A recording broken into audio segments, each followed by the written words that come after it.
देश के अखबारों के अंदर बकायदा सरकार ने पैसा खर्च करके एक एड लगाई थी जिसमें एक सिख ड्राइवर दिखाया गया था, टैक्सी ड्राइवर, और ये नीचे लिखा गया था, क्या आपको इसको देखकर डर लगता है। हमें इस तरह से पेश किया गया था, सरकार का पैसे, इंस्टीट्यूशन, सरकारी पैसे खर्च करके हमारे पूरे देश के अंदर आतंकवादी बताया गया था, फिर दुनिया के एम्बेसियों के माध्यम से हमें आतंकी बताया गया था। और गांधी परिवार शुरू से हमारे प्रति नफरत रखता है। ये नफरत आप कहिए इमरजेंसी से शुरू हुई, जब अकाली दल ने उनके खिलाफ विरोध प्रदर्शन शुरू किए, बाकी सब लोग झुक गए, अकाली झुके नहीं, तब से कह दीजिए जब से भी शुरू की। और उस नफरत का अंत कहां है? अभी तक नहीं अंत हुआ। अभी भी 1984 के कत्लेआम करने वाले जगदीश टाइटर हों, कमलनाथ हों, या सज्जन कुमार जो 7 साल से जेल में हैं, वो सभी आज भी कांग्रेस के बड़े नेता हैं, उनको पार्टी बाहर नहीं निकालती। अभी देखिए थोड़े दिन पहले ही चार्जशीट फाइल हुई जगदीश टाइटर के खिलाफ, और फिर कोर्ट ने उसका संज्ञान लिया, चार्जेस फ्रेम करते हुए कहा कि got evidence, enough evidence to proceed against you. लेकिन कांग्रेस का कोई नेता उसको बोलने को ख्याल नहीं, भाई यार ये सिखों का कातिल है, हम इसको क्यों रखा हुआ पार्टी में। और सैम पित्रोदा तो यहां तक कहते हुआ तो हुआ। इसलिए ये एक मानसिकता सिखों के खिलाफ जहर जो भरा पड़ा है, वो जहर बाहर उगला जा रहा है, वो बाहर गिर रहा है, जहर ये हो रहा है। सिरसा जी, आप कह रहे हैं सिखों के खिलाफ जहर भरा हुआ है, लेकिन कांग्रेस के नेता बार बार ये दावा करते हैं, वो कहते हैं कि भाई इस देश में जो सिख प्रधानमंत्री, एकमात्र सिख प्रधानमंत्री बने हैं डॉक्टर मनमोहन सिंह, उनको कांग्रेस ने बनाया। 10 साल तक कांग्रेस ने एक सिख को देश में प्रधानमंत्री बनाकर रखा। फिर आप किस आधार पर कह रहे हैं सिखों से को लेकर उनके मन में इस तरह की बात है? जी देखिए, सिख प्रधानमंत्री नहीं, डॉक्टर मनमोहन सिंह जी की काबिलियत थी। सोनिया गांधी जी खुद प्रधानमंत्री बनने गई थी, राष्ट्रपति ने मना कर दिया। उनके पास दूसरा ऐसा कोई आदमी नहीं था जो उनका बेटा जब चाहे अध्यादेश की कापियां फाड़कर फेंक सकता हो। सोनिया जी के पास दूसरा कोई ऐसा आदमी था जिसको चाहे वो पीएम की कुर्सी से हटा, और आपने देखा होगा बहुत सारी वीडियो आपके टीवियों पे भी चली हैं, जब एसपीजी वाले आते हैं प्राइम मिनिस्टर को हटाते हैं डॉक्टर मनमोहन सिंह जी को कि आप गलत कुर्सी पे बैठ गए, या सोनिया जी बैठेंगे, और डॉक्टर साहब चुपचाप उठकर बैठ जाते हैं। ऐसा कोई और दूसरा नहीं था उनके पास। जब चीन के साथ वो बातचीत करें या बांग्लादेश की मिलें, और तब प्रधानमंत्री वाली कुर्सी पे सोनिया जी बैठे हों और इधर लेफ्ट पे मनमोहन सिंह जी बैठे हों, और दूसरे देश के नेशनल हेड के साथ सोनिया जी बातचीत कर रहे हों, डॉक्टर मनमोहन सिंह साइड पे बैठे, ऐसा उनके पास दूसरा विकल्प नहीं था। उन्होंने सिख को प्रधानमंत्री नहीं बनाया। डॉक्टर मनमोहन सिंह की पहली बात तक काबिलियत थी, वो फाइनेंस मिनिस्टर भी रहे थे, और नरसिम्हा राव ने बनाए थे, इसलिए इनको जोड़ना। दूसरी बात, डॉक्टर मनमोहन सिंह जी को तो उन्होंने कभी प्रधानमंत्री समझा ही नहीं।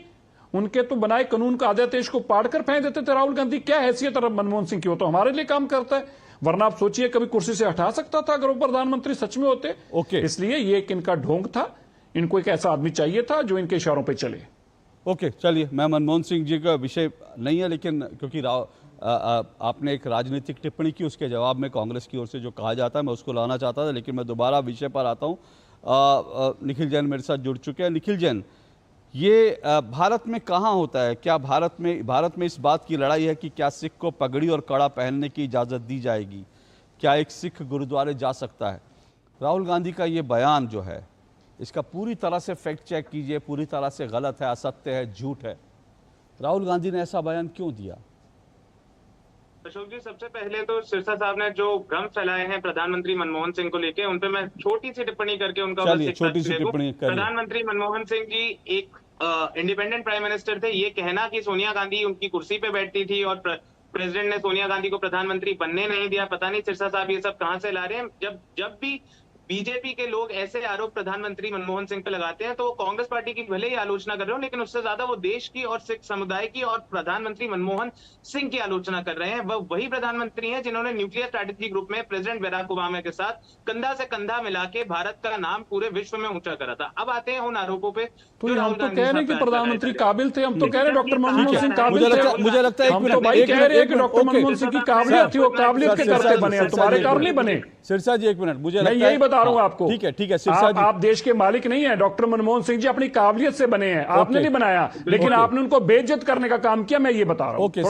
सिरसा जी, और एक मिनट, ठीक है निखिल जैन, मुझे लगता है मनमोहन सिंह, एक मिनट रुकिए, निखिल जी सुनिए मेरी बात। ओके निखिल जी, मैं फिर कह रहा हूँ कि हमें लार्जर पिक्चर की तरफ जाना है।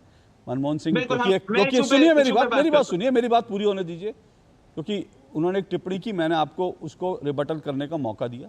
अब मैं आता हूं विषय की तरफ, क्योंकि मुझे लगता है ये हम फैक्ट चेक कर सकते हैं, लेकिन मैं आज नहीं करना चाहता कि मनमोहन सिंह जी को कितना सम्मान देते थे, क्या मैं उसमें नहीं जाना चाहता, क्योंकि आज लार्जर तस्वीर जो बड़ी तस्वीर जो घातक बयान है राहुल गांधी का, मैं उसमें बने रहना चाहता हूँ। तो मुझे बताइए कि भारत में कहाँ पर सिख जो हैं वो पगड़ी नहीं पहन सकते, कड़ा नहीं पहन सकते, कहाँ पर सिख हैं गुरुद्वारे नहीं जा सकते? देश का एक हिस्सा मुझे बताइए। अशोक जी देखिए, हमें संदर्भ को समझने की जरूरत है। जिस संदर्भ में राहुल गांधी बात कर रहे हैं, जो बीजेपी की और आरएसएस की मानसिकता है, उनको एक ही तरीके का हिंदुइज्म नजर आता है। वो हिंदुओं में भी जो मतभेद होते हैं उन्हें वो मतभेद नहीं समझ आते, तो हिंदू और सिख और जैन और ईसाई में तो क्या ही फर्क समझ आएगा। जिस तरीके से बीजेपी अपना वर्जन ऑफ हिंदू धर्म देश पे लाद देना चाहती है, तो कोई भी अगर अल्पसंख्यक समुदाय है, चाहे वो आदिवासी हो, चाहे वो ईसाई हो, चाहे वो मुसलमान हो, चाहे वो सिख हो, चाहे वो जैन हो, उन सब पे एक गाज गिरने की देरी है कि अगर जब सिख किसान दिल्ली के बॉर्डर पे बैठे तो क्या कहा गया कि ये खालिस्तानी है, ये देश तोड़ना चाहते हैं। निखिल जैन एक मिनट सुनिए, ये सब सही था? निखिल जैन एक मिनट सुनिए। क्या होता है कि राहुल, मैं समझता हूं आप लोगों की दिक्कत। कल भी तहसीन पूनावाला मेरे साथ जुड़े थे, मैंने पूछा कि चाइना का जो है क्या है रेट, चाइना में बेरोजगारी दर क्या, क्योंकि राहुल गांधी तो कह के निकल जाते हैं, मुश्किल आप लोगों के लिए आती है। राहुल गांधी को कैसे डिफेंड करेंगे, वो तो झूठ बोल करके निकल जाते हैं, हम उनका फैक्ट चेक करते हैं, मुश्किल आप जैसे लोगों के लिए। तो मैं समझता हूं कल ठीक यही शब्द जो हैं तहसीन पूनावाला की, कंटेक्स्ट देखिए। तो मैंने कल तहसीन पूनावाला को एक बात की थी, वो बात आपको भी कह रहा हूं। आप बड़े अच्छे आदमी हैं, ये फैक्ट है, ठीक है ना। या कंटेक्स्ट में हम निखिल जैन की बात कर रहे हैं। निखिल जैन बड़े अच्छे आदमी हैं, निखिल जैन बड़े बढ़िया वकील है, बड़े बढ़िया प्रवक्ता हैं, बड़े बढ़िया डिबेटर हैं।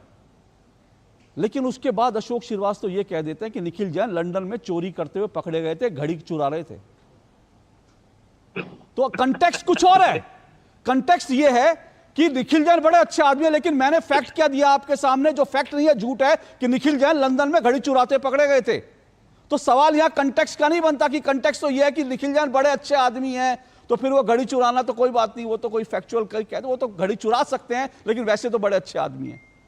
तो कंटेक्स्ट में मत जाइए। मैं फिर पूछ रहा हूं, राहुल गांधी ने अगर कहा है तो उसका कोई तो प्रमाण होगा उनके पास ना। मुझे एक प्रमाण बताइए कि जहां सिख जो हैं वो पगड़ी नहीं पहन सकते, क्योंकि कंटेक्स्ट में तो बहुत कुछ जाया जा सकता है, कंटेक्स्ट ये कंटेक्स्ट वो। मैं सीधे पूछ रहा हूं, एक उदाहरण बताइए 1984 को छोड़कर, जब सिख जो है पगड़ी नहीं पहन सकते थे, जब सिखों को अपनी पगड़ियां उतारनी पड़ी थी, केश कटाने पड़े थे, क्योंकि कांग्रेस के गुंडे गली गली ढूंढ रहे थे कि कौन पगड़ी पहने हुआ है, क्योंकि राहुल के पापा का निर्देश था कि पगड़ी पहना कोई व्यक्ति नहीं दिखना चाहिए। अशोक जी, पहली बात तो राजीव गांधी का ये कोई निर्देश नहीं था कि पगड़ी पहना कोई व्यक्ति नहीं दिखना चाहिए। और 1984 की जब बात होती है तो मुझे ये बोलना जरूरी है कि राहुल गांधी, प्रधानमंत्री मनमोहन सिंह और सोनिया गांधी सब उस घटनाओं पे जो सिखों का नरसंहार हुआ उसके खिलाफ अपनी आवाज उठा चुके हैं, उस पर खेद प्रकट कर चुके हैं। वो कांग्रेस पार्टी की डूइंग नहीं थी, कांग्रेस पार्टी के कुछ गलत तत्व, जिन्हें बैड एप्पल्स कहते हैं हम इंग्लिश में, उनकी डूइंग थी। रही बात, आप तथ्य मांग रहे हैं राहुल गांधी की बात का, मैं संदर्भ का विषय इसलिए लाता हूं कि हमें मुद्दा देखना है। राहुल गांधी किस मुद्दे की बात कर रहे हैं? मुद्दे की बात ये है कि मैं फिर कह रहा हूं, अगर मैं संदर्भ कुछ कह रहा हूं, लेकिन मैंने कहा निखिल जैन चोरी करते हुए लंदन में पकड़े गए हैं, तो आप संदर्भ देखेंगे मेरी बात का, आप संदर्भ देखेंगे कि मैंने जो कहा वो देखेंगे। मुझे सीधा सीधा समझाइए। कल भी मैंने यही सवाल पूछा था, मैं फिर कह रहा हूं निखिल जैन लंदन में चोरी करते पकड़े गए, लेकिन इसका संदर्भ यह है कि कई भारतीय, सुनिए उसका संदर्भ क्या है, मैं आपको संदर्भ बताता हूं। निखिल जैन लंदन में चोरी करते पकड़े गए, इसका संदर्भ यह है कि कई भारतीय शॉप लिफ्टिंग करते हुए लंदन में पकड़े जाते हैं। तो इसका संदर्भ यह है, मैंने संदर्भ में कहा, आप इसके पिन पॉइंट क्यों देख रहे हैं कि निखिल जैन चोर हैं? संदर्भ में देखिए, कई भारतीय पकड़े जाते हैं, कई अभी टीएमसी की एक सांसद पकड़ी गई थी, अभी एक बंगाल की एक महिला नेत्री जो है वो पकड़ी गई थी, जो टीएमसी में शामिल हो गई, वो शॉपलिफ्टिंग करके पकड़ी गई थी। तो भारतीय पकड़े जाते हैं, और मैं ये कह दूं निखिल जैन चोर हैं, वो लिफ्ट शॉट, तो ये आपके, मैं कहूंगा संदर्भ देखिए। तो संदर्भ मत देखिए, मुझे उदाहरण देकर बताइए कि भारत में कौन सी ऐसी जगह है जहां सिख पगड़ी नहीं पहन सकते, जहां सिख कड़ा नहीं पहन सकते। अशोक जी, आपका जो उदाहरण है, मैं उदाहरण ही बेमाना मानूंगा। मुझे नहीं पता कि आप ये लंदन की चोरी वाली चीज को इस क्या संदर्भ बात से कर रहे हैं कैसे सर, आपने पढ़ा नहीं? सिंपल सी बात यह है कि अगर अल्पसंख्यकों के नहीं, अधिकारों एक को मिनट, सरकार आप नहीं मैं बचा फिर रही है तो निखिल जैन सुनिए, विषय पर रहिए। निखिल जैन, मैं आपको जो विषय, आपको जो संदर्भ आपको समझाने के लिए दिया, मैं मानता हूं आप नहीं ऐसे, वो टीएमसी के साथ कुछ नेता वेता जुड़े थे, उन्होंने किया था। कुछ टीएमसी के साथ गए पत्रकार थे, उन्होंने भी चांदी की चम्मच चुरा ली थी, पत्रकारों ने भी खाने की टेबल से। मैं उनकी बात कर रहा हूं, आप ऐसे नहीं है, मैं आपको नहीं कह रहा हूं लेकिन मैं फिर कह रहा हूं, मुझे राहुल गांधी की बात का प्रमाण चाहिए। और मैं अगर राहुल गांधी के झूठ का एक एक करके पुलिंदा मैं बार बार खोलता हूं। राहुल गांधी ने कहा था कि कोई मिस इंडिया जो है, मैंने लिस्ट देखी, झूठ था। राहुल गांधी ने कहा कि तेलुगु को लेकर के कहा जाता है कि नहीं तेलुगु भाषा, झूठ था। राहुल गांधी ने कहा चीन में बेरोजगारी दर नहीं है, झूठ था। राहुल गांधी ने कहा कि सिखों को पगड़ी नहीं पहने दी, झूठ था। अब आप मुझे उसको सच बताइए ना, साबित करके। अशोक जी, सच ये है कि चीन से बहुत ज्यादा बेरोजगारी अरे फिर आप चीन पर, मैं सिखों की बात कर रहा हूं, मैं सिखों की बात कर रहा हूं। चीन पर मैं कल तहसीन पूनावाला से कर चुका। सुनिए, मैं चीन पर कल कर चुका डिबेट। आज आपको जिस विषय पे बोला सिखों का बताइए, एक उदाहरण बताइए जहां सिख पगड़ी नहीं पहन सकते। सिरसा जी 1 मिनट दीजिएगा, और रमजीत सिंह आप 1 मिनट भी दीजिएगा, क्योंकि मैं जानता हूं आप लोग कुछ कहना चाहते हैं, काउंटर करना चाहते हैं, लेकिन ये कांग्रेस को जो डिफेंड करने आते हैं वो एक्सपोज तो करें खुद को, या वो राहुल गांधी को सही साबित कर दें। ठीक है, मैं राहुल गांधी की एग्जैक्ट स्टेटमेंट पढ़ देता हूं आपके दर्शकों के लिए। The fight in India is about whether a Sikh is going to be allowed to wear a turban, whether a Sikh will be allowed to wear a kara और go to the gurdwara. Going to and will का हिंदी अनुवाद आपके दर्शकों के लिए यह है कि इंडिया में लड़ाई, भारत में लड़ाई यह है कि क्या एक सिख को पगड़ी पहनने दी जाएगी, क्या एक सिख को कड़ा पहनने की इजाजत मिलेगी। तो राहुल गांधी, आपके कहने का मतलब, okay, Rahul Gandhi future tense में बात कर रहे हैं। कहां है, हम यही जानना चाहते हैं, लड़ाई कहां हो रही है सरकार के अंदर। नहीं, पर अशोक जी लड़ाई कहां हो रही है? सिरसा जी बोलिए, लड़ाई कहां हो रही है? मैं जानना चाहता हूं ये लड़ाई कहां हो रही है।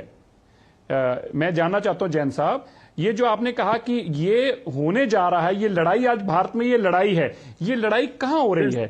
आप उसका कुछ रोशनी डाल सकते हैं राहुल गांधी जी की स्टेटमेंट पे?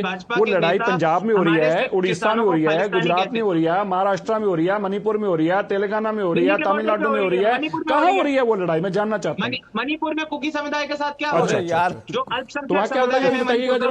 कुकी समुदाय के साथ क्या हो रहा है? नहीं, सुन लेने दीजिए, कोई जैन साहब की बात सुन लेने दीजिए। अपना बफर जोन क्रॉस करा, क्या लड़ाई हो रही है वहां पे, बताइएगा जरा जैन साहब। वहां पगड़ी उतारी जा रही है, पगड़ी रहेगी नहीं रहेगी, इसकी लड़ाई हो रही है। उनका शव वापस नहीं ला, नहीं, आप बता दीजिए वहां पे लड़ाई हो रही, पगड़ी रखनी उतारी जाएगी। नहीं, आप ये कह रहे हैं वहां पगड़ी का विरोध करने, क्योंकि अब आपके पास राहुल गांधी जैसे आदमी को बचाने का, उसके नारायकों वाले बयानों का जवाब नहीं बचा, तो आप अपनी बात को ना रख पाने के लिए, नाकामी को छुपाने के लिए इतना आगे तक क्यों जाने की? जैन साहब सीधी तरह कह दीजिए, हम एक आदमी को ऐसे डिफेंड करने आते हैं जिसको कभी डिफेंड नहीं कर पाते। अरे भाई, सिंपल सी बात है, तुमने हमारी, कांग्रेस ने हमारी पगड़ियां उतरवाने की कोशिश की, आप नहीं कर पाए। आपने 1984 में मरवाने की कोशिश की, कर पाए? आप लोगों को हताश हो। और मैं भाई जैन भाई तुम्हें यह बता दूं, सुनो मेरी बात, हमारी पगड़ी को अब्दाली ने भी हाथ डालने की कोशिश की, जखरिया खान ने भी हाथ डालने की कोशिश की, औरंगजेब ने भी हाथ डालने की कोशिश की, गोरों ने भी हाथ डालने की कोशिश की, कांग्रेस ने भी हाथ डालने की कोशिश की, लेकिन हमारी पगड़ी को हाथ नहीं डाल सकता। इतनी बाजुओं में किसी की दम नहीं है। सपने में